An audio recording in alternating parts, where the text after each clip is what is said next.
স্বামীর বাড়িতে নুন দিয়ে খাও আর ডাল দিয়ে খাও, তবু স্বামীর বাড়িতেও থেকে যাও। স্বামীর বাড়িতে থাকাকালীন সবাই বিরিয়ানির লোভ দেখায়, কিন্তু বোন স্বামীর বাড়ি থেকে ছেড়ে চলে যাও, দেখবা কপালে পানি ভাতও জুটবে না।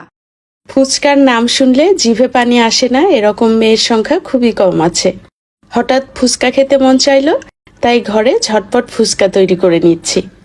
বাইরের তৈরি বেশিরভাগ ফুচকাগুলোই অস্বাস্থ্যকর পরিবেশে তৈরি হয়, আর মনের মধ্যে ঘিন ঘিন নিয়ে আসলে কোনো জিনিস খেতে ভালো লাগে না।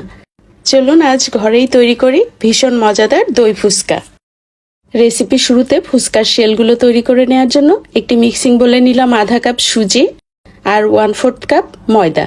লবণ দিয়ে দিলাম চিমটি পরিমাণ, দিয়ে দিলাম তালমাখনা আধা চা চামচের মতো। সবকিছুকে ভালো করে একটু মিশিয়ে নিলাম। অল্প অল্প করে স্বাভাবিক তাপমাত্রার পানি দিয়ে একটা ডো তৈরি করে নিচ্ছি। ডোটাকে প্রথম অবস্থায় একটু নরম করে নিব, কারণ সুজি অনেক বেশি পানি টেনে নেয়। এরকম হবে।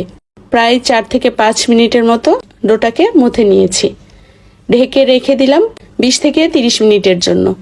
আমি আধা কাপ পানি নিয়েছিলাম, তার মধ্যে থেকে এই পানিটুকু রয়ে গেছে। 25 থেকে 30 মিনিট পরে ডোটাকে নিয়েছি। পানি টেনে বেশ খানিকটা শক্ত হয়েছে। আরও 1 মিনিটের মতো ম্যাশ করে নিয়ে 2 ভাগে ভাগ করে নিলাম।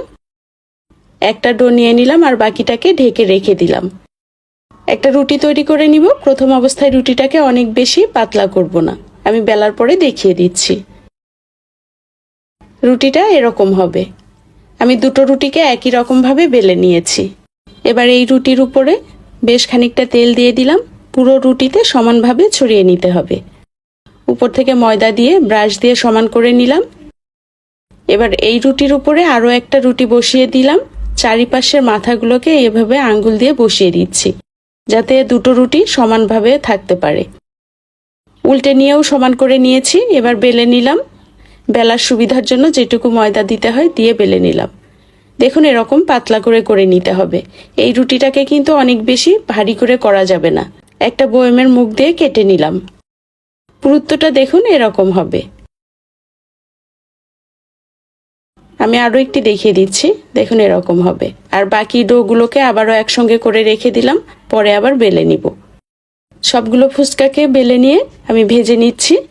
তেলটা মিডিয়ামের চেয়ে বেশি গরম আর চুলার আঁচটা মিডিয়াম হাই হিটে আছে। একটা করে ফুচকা দিব, ফুলে ওঠার সঙ্গে সঙ্গেই উল্টে দিব। আর দেখতেই পাচ্ছেন ফুচকাগুলো কিন্তু খুব ভালো মতো ফুলছে। আর একটা রুটির উপরে আরেকটা রুটি দিয়ে বেললে ফুচকার দুই পাশ থেকেই সমান হবে। কোনো পাশে মোটা, কোনো পাশে অনেক বেশি পাতলা হবে না। দুই পাশে একই রকম পুরুত্বের হবে। উল্টে পাল্টে